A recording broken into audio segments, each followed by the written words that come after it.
शंकर भगवान की जय। श्रावण महात्यम आप श्रवण करते हैं प्रतिदिन। छठे अध्याय में श्रावण एवं सोमवार का व्रत, सोमवार की व्रत कथा, क्या विधि विधान है, कैसे व्रत को किया जाता है। आइए हमारे चैनल के माध्यम से आप श्रावण महात्यम की कथा श्रवण कर रहे हैं। सावन व्रत कथा। सनत कुमार ने भगवान शंकर से कहा कि हे महादेव, मैंने सब सुखों को देने वाले महात्यम को सुना है। अब मेरी इच्छा श्रावण महीने के सोमवार व्रत की कथा सुनने को हो रही है। कृपया मेरी जिज्ञासा शांत करें। भगवान शंकर ने ब्रह्मपुत्र सनत कुमार से कहा, हे सनत कुमार, रवि मेरी आँख है, उसका महात्यम भी श्रेष्ठ है। क्या मैं पार्वती सहित सोम महात्यम का वर्णन कर पाऊँगा? मुझसे सोम महात्यम का जो वर्णन हो सकेगा उसे मैं तुम्हें बताने का प्रयत्न करता हूँ। चंद्रमा का दूसरा नाम सोम है। सोम ब्राह्मणों के राजा हैं। यज्ञ साधन सोमलता का नाम है। अब तुम ध्यानपूर्वक इन नामों के कारण को सुनो। सोमवार मेरा स्वरूप है। 12 महीनों में सोमवार का व्रत करना उत्तम है। यदि वर्ष के सब सोमवार के व्रत करने में कोई असमर्थ है तो श्रावण मास के सोमवारों का व्रत करना चाहिए। और श्रावण मास के सब सोमवारों का व्रत करने से वर्ष भर के सोमवारों के व्रतों का फल मिल जाता है। श्रावण मास के सब सोमवारों का व्रत करने का संकल्प करके प्रति सोमवार की शाम को भगवान सदाशिव महादेव का अर्चन करें। शोषण उपचार से पूजन करें और एकाग्रचित मन से कथा श्रवण करें। मैं तुम्हें सोमवार व्रत की विधि बताता हूँ, ध्यान लगाकर सुनो। सावन मास के पहले सोमवार के दिन भली भांति स्नान ध्यान कर श्वेत वस्त्र धारण कर काम, क्रोध, अहंकार, देश, चुगली आदि को त्याग देना चाहिए और मालती, मल्लिका आदि के सफ़ेद पुष्पों तथा अन्य पुष्पों से तथा अविष्ट उपचारों से मूल मंत्र ओम नमः शिवाय या त्र्यंबकम यजामहे मंत्र से पूजा करनी चाहिए और हाथ जोड़कर भोलेनाथ का ध्यान करना चाहिए।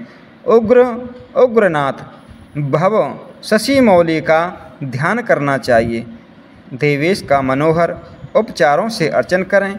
इस व्रत के पुण्य फलों को तुम्हें बताता हूँ कि सोमवार के दिन जो भक्त पार्वती सहित मेरी पूजा अर्चना करते हैं वे पुनरावृत्ति से रहित दुर्लभ लोक प्राप्त कर लेते हैं।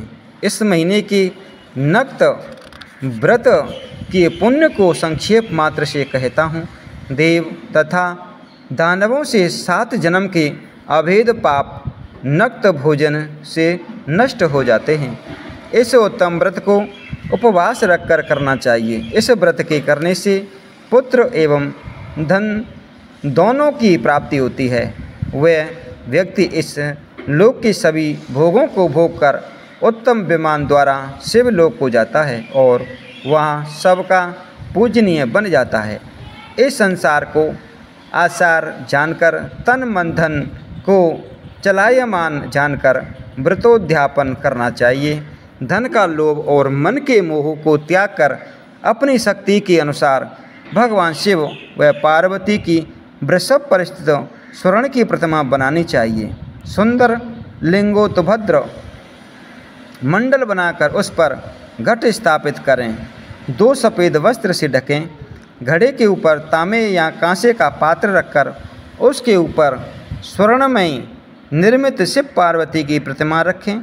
श्रुति, स्मृति तथा पौराणिक मंत्रों द्वारा शिव जी की पूजा करें। पुष्पों का मंडल बनाकर उसके ऊपर एक रमणीक चंदोबा बांधें। रात्रि जागरण करें। अपने ग्रह सूत्र विधान द्वारा बुद्धिमान को अग्नि की स्थापना करनी चाहिए। सर्व भावनासन आदि 11 नामों से हवन करना चाहिए। फलास की लकड़ियों से 108 आहुति देनी चाहिए।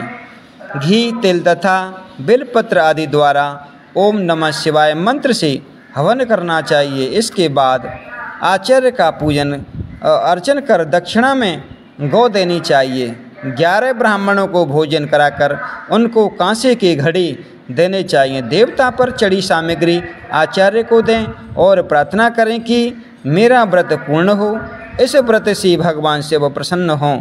आदरपूर्वक हाथ जोड़कर पहले ब्राह्मण को फिर आचार्य को विदा करें। इसके बाद बंधु बांधवों सहित भोजन करें। जो विधि विधान से इस व्रत को करता है उसकी सारी इच्छाएं पूरी होती हैं। अंत में वह उत्तम विमान में बैठकर शिवलोक में जाता है, जहाँ से उसे आदर सम्मान प्राप्त होता है। सबसे पहले सोमवार व्रत को भगवान वासुदेव ने किया था और सोमवार व्रत के महात्म्य को जो प्राणी सुनेगा वह भी इस व्रत के फल का भागी होगा। कहते हैं कि व्रत करने से ज़्यादा जो है कथा श्रवण करने से फल मिल जाता है। तो आप हर श्रावण मास की व्रत कथा श्रवण करें और अपने जीवन को धन्य बनाएं। ऐसी कथा सुनने के लिए हमारे YouTube चैनल को सब्सक्राइब करें। भोले शंकर भगवान की जय, उमापति महादेव की जय।